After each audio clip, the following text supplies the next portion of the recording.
Hello guys, welcome back to my channel. Today, I'm going to share with you the latest tier list for Haikyuu Fly High, based on the Japan server, which has now been running for almost 1.5 years. This tier list serves as a general guide for team building and deciding which characters to pull or build. But remember, this list is not final or absolute. The purpose is to help you make better decisions when selecting characters that suit your team's needs and direction. Before we dive into the characters, let's talk about the tier format.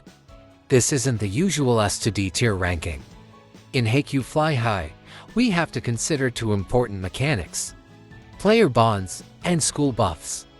That's why the tier system here is built around how well players synergize, not just how strong they are on their own. In the future, I'll also be making a video about recommended lineups, because I personally think recommended lineups are important.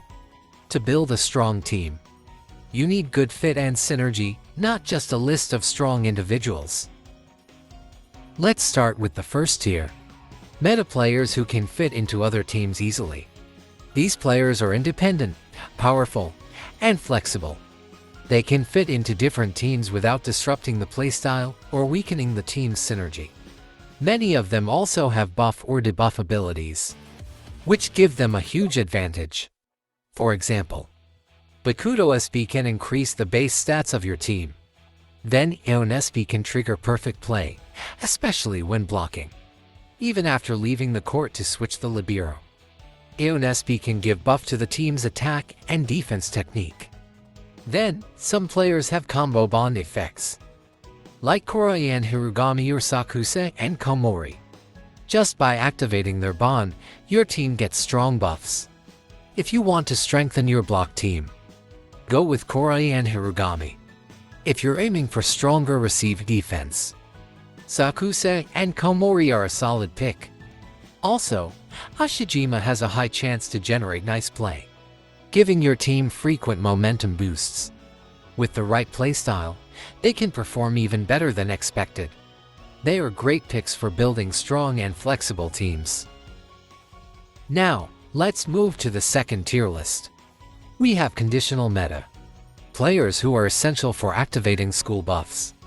Since the game only requires for players from the same school to activate the buff, out of a minimum of 7 total, these characters are key to enabling your school-based strategy. Most players in this tier also have strong bond effects, which make them valuable core members. You'll often find yourself needing them to bring out the full power of their respective schools. Most of the setters are placed in this tier. Why? Because setters are the core of any team, and they define the team's playstyle and rhythm. It's usually best to keep them in their original school lineup. Players in this tier also typically boost their school's buff effects. For example, Kanaha from Fukurodani plays a vital role. The Fukurodani school buff becomes powerful when team morale is active. Kanaha's skill can extend the duration of team morale with his resonance skill, helping the team stay in its strongest phase longer. So these characters are essential for activating and maximizing the strength of their school lineups. Now, let's move to the third tier: non-meta, but can still fit into other teams. This tier includes players who used to be meta, and while they're no longer top tier, they're still viable in other team compositions. Most of the characters here are wing spikers, which are generally easier to fit into different teams, because they don't interfere with your team's playstyle too much. And like setters, who strongly influence the team's rhythm and playstyle, wing spikers are more plug-and-play.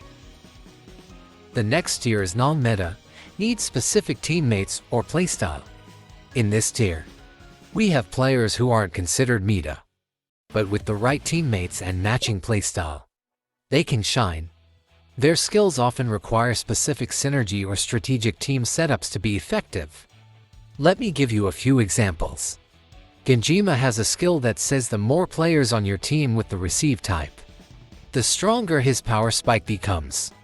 He clearly needs a team built around that style. Players from Dateko also fall in this category. They shine the most when they're surrounded by teammates with block type abilities. but that limits your team comp. Also, teams like Dateco are no longer meta, making their overall power less appealing in the current meta environment. I also want to mention that this tier includes some characters who were strong in the early game, but over time, as the meta evolved, they became less viable unless you build specifically around them. I also want to highlight a special case here of Oikawa. Technically, Oikawa would fit into the non-meta tier, but I placed him here for a reason. He belongs to Aobijosai, a school that only has 2 SSR and 1 Oikawa himself. If you try to activate the school buff using an additional senior player, your team's overall power will drop significantly, because the power difference between senior and SSR is huge. Also, as a setter, Oikawa controls the team's playstyle. Placing him outside of his intended school means his synergy won't be optimal, and your team may struggle. So for that reason, I've kept Oikawa in this tier. Finally, we have the early phase tier. These are the characters many of us used in the early days of the global server, when stronger units weren't released yet. Since these characters are SSR grade, they were helpful at the time, but I highly recommend not investing in them long term. They are only useful for getting through the early stages of the game and should be replaced as soon as possible. That's the overview of the current Japan server tier list. Again, this list is just a guide. What matters most is how well your team synergizes. Don't forget to like, share, and subscribe. Thanks for watching, and I'll see you in the next video.